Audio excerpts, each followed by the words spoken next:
Hey guys, welcome back to another Toker Talk. Today we're going to be talking about the 5 types of anime protagonists. 4 o'clock here at the Kobra home, so let's just jump right into it. To start us off today, we have Savant anime protagonists. These types of protagonists are the types of heroes who are good at one thing, but terrible at most other aspects of their life. Characters examples of this are people like Goku, who are genius fighters, but in every other aspect of their life, they fail miserably. Terrible father, terrible husband, not a great farmer.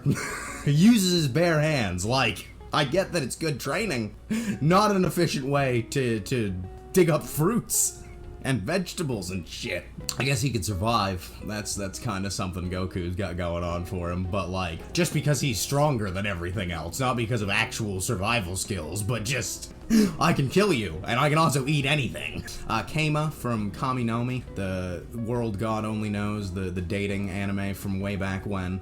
He's an example of this type of hero too, where he is incredibly good at dating games, but every other aspect of his life he's incompetent at. Mostly a shut-in, and also beyond that, just hates people that don't adhere to his dating sim worlds, and that's just deeply problematic for somebody living in the real world. And then Blank from No Game No Life is another example of these types of characters who are incredible at all video games, but when it comes to actual everyday aspects of their life, they can't even separate from each other, or they're just totally worthless, which is deeply problematic if you're going about your daily activities. The next type of anime protagonist on the list is the selfish anime protagonist. These are characters who generally tend to do as they please rather than focusing on the consequences of their own actions. Character examples of this are characters like Luffy, who literally has an entire analogy for why he's too selfish to be a hero. According to him, a hero is somebody when they find a feast, their first instinct is to share that feast with all those who need it.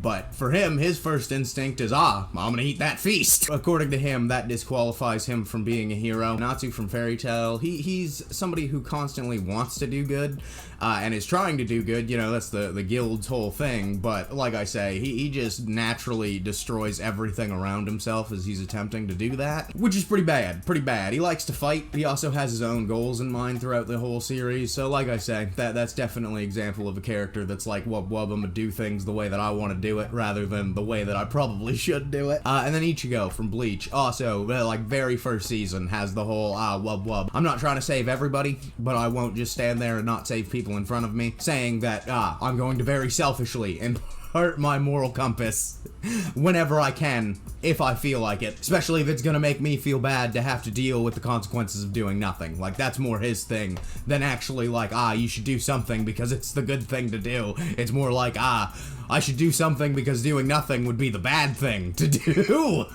Third type of anime protagonist we'll be talking about is the empathetic anime protagonist. These characters oftentimes put the needs of others before their own and try to reach an understanding with their enemies rather than just fighting them full out. Examples of these types of characters are Yo Asakura from Shaman King, and while he might not necessarily always put the needs of others before his own, he is always trying to reach an understanding with his enemies. He is also supernaturally empathetic, has just tons and tons of kindness to show other people that you wouldn't normally see from most anime protagonists. Then you have Tsunayoshi from Hitman Reborn. He's a character that constantly puts the needs of others before his own, has been taught his whole life that that's what he should do because he doesn't have very much merit, so he should put the needs of others before himself. He exemplifies this. The hyper-intuition thing in his show especially allows him to really get in the head of his opponent, which makes most of the fighting by the end of it more of a discussion than anything else. And then you have Toro Honda from Fruits Basket, and if you've ever watched this show, then you need no explanation for how Toru is just one of the most kind anime protagonists to ever exist, is constantly putting others before herself, lives in a fucking tent because she doesn't want to be a burden to her family.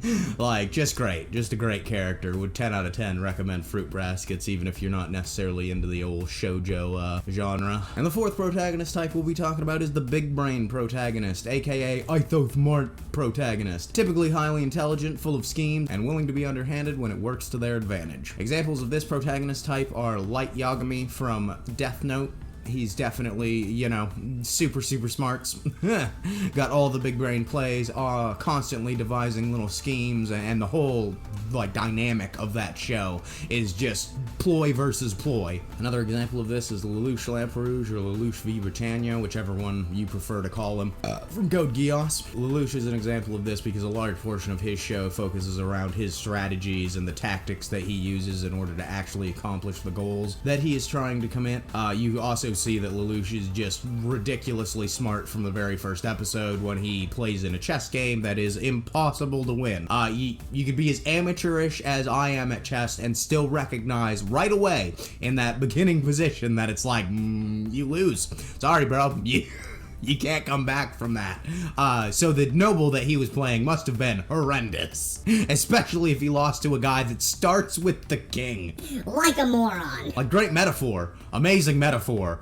Terrible actual chess strategy. And then finally we'd have Senku from Dr. Stone. He'd be included here obviously because he has a ridiculously high IQ. He's basically able to store all of modern science inside of his own head, which is a ridiculous thing to do, especially considering Senku clearly comes from a time that's slightly more advanced than ours, as he's able to use electric beam gun things. Beyond that though, also the green light thing that turns them all to stone to begin with. Episode 1, don't worry, no spoilers there. It's probably an indication of a fairly advanced technology as well that we obviously wouldn't have access to. A couple of reasons to think that Senku's not only real smart, but comes from a world that's also a little bit ahead of us as well. Then you have your damaged protagonist types, characters that have a lot of baggage, usually due to deep physical or emotional traumas in their life. Examples of this character would be Naruto Uzumaki from the show Naruto. A lot of the ways that you see this is in the way that the villagers treat him because he's supposedly this big monster, and for his series, as the time goes on, he gets treated a lot better, but the big focus of the series, especially in the beginning, is how, woe is me, Naruto's such a below average ninja even though he's got all this chakra, and he's just terribly mistreated by all these villagers, even though